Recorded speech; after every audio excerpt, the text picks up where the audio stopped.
quais foram as impressões dos pilotos do MotoGP pós-corrida no Qatar? Venha aqui descobrir.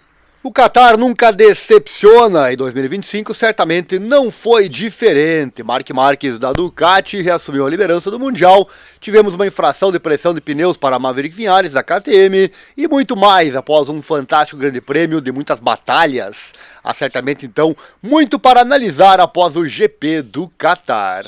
Marc Marquez falando sobre o confronto da primeira volta com o irmão. O Marc Marquez falou da batalha entre eles, abre aspas, o contato com Alex foi um pouco mais meu erro do que erro dele. Acabei de abrir o gás e senti que a traseira estava indo, então fechei o gás e ele não esperava, por isso bateu-me e o Morbidelli ultrapassou-me por fora. Mas foi um pouco mais meu erro. Felizmente para nós ficamos na moto. Depois cheguei à primeira curva e vi uma KTM. Eu disse, Acosta, mas foi Viñales. Ele estava andando muito bem, estava tentando perceber o que ele estava fazendo melhor. A KTM também teve alguns pontos fortes onde podemos trabalhar nisso, mas na nossa moto o equilíbrio é super bom, fecha aspas, disse ele. O Marc imaginou ser o Acosta, porque normalmente né, ele que está à frente nas KTMs, coisa que não anda mais acontecendo ultimamente. Comenta aí, qual é o motivo que você acha que causou essa queda de desempenho do Pedro Acosta? Então tá aí o Marc assumindo as culpas com relação a esse toque com o irmão Alex. Pecco Bagnaia, após ter sido promovido a P2, vindo do P11 no grid, Francesco Bagnaia da Ducati não foi todo sorrisos, apesar de ter quase cumprido a sua promessa de passar 10 no grid. Mas claro que fazer essa última ultrapassagem para cima do Marc Marquez era bem mais difícil do que as demais, né? Bom, apesar de tudo ter sido bastante facilitado pelo choque entre os irmãos, né? Que deteriorou a asa traseira do Marc. Mesmo assim, né? Complicado. Nem o Viñales ele conseguiu passar, na verdade, lembramos bem, né? Já comenta aí também o que você achou disso, do Pecco não conseguir, mesmo com o Marc tendo esse grave problema. Na reta, víamos bem a diferença da moto do Pecco para a moto do Marc Marquez em questão de velocidade. Sobre o Pecco dizer que ia passar 10 no grid, falamos neste vídeo que eu vou deixar aqui no card para você. E o Pecco disse após a corrida, abre aspas, se eu posso fazer isso no domingo, eu também devo fazer no sábado. Ontem foi mais ou menos como sempre, na corrida sprint, não posso ser agressivo da mesma forma, não consigo sentir o mesmo desempenho que estou tendo no domingo. Devo melhorá-lo, talvez saibamos o caminho a seguir. É algo que tenho que melhorar porque é evidente que é um dos meus pontos fracos. Além disso, eu estava me esforçando muito para diminuir a diferença, não foi fácil do P11. Talvez eu tenha forçado demais a retaguarda e também a briga com o Frank. Nos fez então perder um pouco de tempo demais. Quando eu estava lá, perdendo e tentando voltar, fiquei sem o pneu traseiro. Tentei terminar da melhor forma possível, mas não basta diminuir a diferença e tentar vencer a corrida, fecha aspas, disse o Bagnaia. Ele que realmente fez uma ótima corrida, como ele mesmo achou, porém o problema foi no sábado, tanto na sprint como na qualificação, pois largar lá de trás dificulta muito as coisas, mas não impossibilita, né? Pois Marc fez isso várias vezes em 2024, só que o Marc é o Marc, né? Sobre a sprint, ele disse que o problema deve ser com relação ao tanque de combustível que é menor, pois ele diz que a moto fica diferente, mas o Marc não sente isso, temos que lembrar aqui também.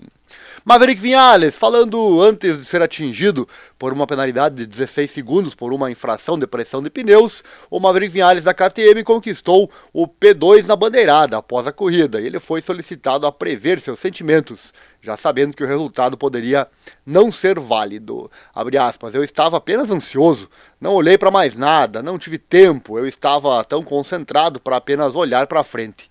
Não me interessa o que vai acontecer depois, estou feliz com o resultado, estou feliz com o desempenho, estamos muito satisfeitos, isso é algo que precisamos e isso é conseguido para o projeto. E que corrida fez o Viñales, né? Já comenta aí se a calibragem irregular ajudou nesse resultado. Franco Morbidelli, com a presença de Valentino Rossi no paddock, e o Franco Morbidelli da VR46 falou da presença do doutor na área. Abre aspas, é incrível, é ótimo. A presença do Vale valeu a pena, tivemos um ótimo desempenho geral durante todo o fim de semana, conseguimos fazer isso. E estou muito feliz. Mesmo nas primeiras 10 voltas da corrida, eu estava pensando em como ele estava se divertindo assistindo a corrida e vendo sua moto estar no topo. Então, estou muito satisfeito com o desempenho do fim de semana. E este pódio de rescaldo é um ótimo final, fecha aspas. Pena que o pódio veio dessa forma, né? Mas é algo que faz parte. Apesar de muitos não gostarem dessas vitórias de tapetão, né? No caso do Morbidelli não é o problema a vitória dele, sim a derrota do Vinhales que mais deixa os fãs não muito felizes com isso. Johan Zarco, falando sobre as mudanças e já obtendo mais resultados entre os 10 primeiros para a Honda do que todo o ano passado, combinado, né, em todos os pilotos, o Johan Zarco da Castrol Honda LCR teve motivos para comemorar. Abre aspas, estou mudando as coisas, estou feliz que o que eu queria mudar está começando a valer a pena. Então é uma boa versão das coisas novas que eu quero fazer. Talvez a melhor versão tenha sido essa sensação de estar focado. Basta repetir o que sei. A última vez foi na Moto 2, porque nunca mais tive esse tempo na MotoGP. Acredito que dando um passo atrás com a Honda do ano passado para reconstruir algo, agora tenho a oportunidade de aproveitar ainda mais e ver que estou muito perto de algo no topo, fecha aspas. E realmente, né, Zarco tem tido ótimos resultados. Seria fruto de toda a sua experiência? Deixa aí seu comentário. Fábio Di Gian Antônio, analisando o incidente com Alex Marques da Gresini, o Digia disse o seguinte, abre aspas, bem, eu estava claramente na frente, fui atingido com bastante força, com certeza não é de propósito, mas é um erro. A única coisa que penso é que no nosso nível no campeonato de MotoGP, esse tipo de erro está um pouco no limite, honestamente. Podemos aceitar talvez na Moto 3, podemos aceitar talvez na Moto 2, talvez você possa aceitar isso de um novato na MotoGP, a primeira vez que eles estão na frente, quando você está com muitas emoções, mas no nosso nível de pilotos devemos evitar esse tipo de situação, fecha aspas, deu a letra aí o Dija, né? Nota-se que ele não gostou nem um pouco do ocorrido com Alex. Destruiu completamente minha corrida, disse Dija, pedindo sanções mais duras a esse tipo de situação. Alex Marques, assumindo a responsabilidade pelo contato com o 49, Alex Marques respondeu: na volta 3, Dija me atacou na curva 10 e então tentei atacá-lo novamente na curva 12. Não era o lugar, não era o momento de fazer esse movimento. Cometi um erro completamente. Que bom, long lap, aceito. Quero pedir desculpas ao Dija e sua equipe. Mais tarde fiz a long lap, tentei ficar calmo, tentei apenas fazer o ritmo, recuperei boas posições, então bons pontos para o campeonato. E continuo. Há muitos pontos positivos e precisamos olhar para Jerez. Pedro Acosta, depois de um P11 na sprint, o P8 da corrida de domingo foi motivo de comemoração para o Pedro Acosta. Abre aspas, muito melhor é verdade. Nós precisamos colocar isso como uma corrida aceitável, não boa, porque no final eu estava começando bastante longe, então no primeiro tempo eu passei com P14 e não foi fácil voltar e ter pista limpa e ser rápido. Completei uma mesma sensação do ano passado, sem conversa, nada. Para isso mostramos que quando não temos muitos problemas, podemos ser rápidos. Como digo, é uma corrida aceitável e estou feliz, disse ele. Sobre os comentários sobre a Costa, já solicitei acima aí no vídeo, né, anteriormente no vídeo, que você deixe seu comentário aqui na descrição. Brad Binder, em fortunas constantes com a Costa, o companheiro de equipe Brad Binder disse o seguinte, abre aspas, definitivamente o fim de semana de MotoGP mais difícil que tive na minha carreira até agora. Não importa o que tentássemos, só que nunca me senti confortável. Senti que se não tivesse conversas massivas, estava lavando a frente. E se eu não estava lavando a frente, eu senti que estava girando como o inferno, disse ele. Então, eu realmente não me senti bem e lutei muito. Tentamos muitas coisas diferentes, mas nada realmente acertou em cheio.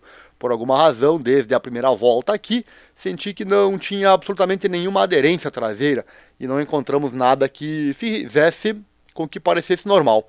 É o que é e estou ansioso para tentar novamente em Jerez, disse o P14 Brad Binder, outro que está devendo bastante em 2025. E o Fermin Aldeguer revelou que teve dificuldades com o pneu traseiro durante o GP do Qatar, sendo este um problema, embora o quinto lugar tenha sido largamente positivo. Ele disse, no domingo tive um pouco de azar, porque acho que meu pneu traseiro não estava muito bom. Tive muita tagarelice nas curvas, com muita derrapagem, e foi impossível brigar com Zarco e Morbidelli. Quando estava sozinho, Andei rápido, mas ao lado deles foi muito difícil. Já assistiu o nosso novo vídeo sobre investimentos? Está aqui na descrição e ficou mais explicativo. Fala como receber dividendos e rendimentos quase que diários, algo que pode ser realidade para você também. Basta 3 coisas: querer, assistir o vídeo e principalmente colocar em prática as informações que são passadas ali. E aqui no canal, o de sempre, deixa o like, se inscreva, compartilhe com os amigos, assim o canal cresce e você ganha mais conteúdo. Visite também nossos demais canais aqui no YouTube, que você verá agora na sequência. Um abraço e até logo!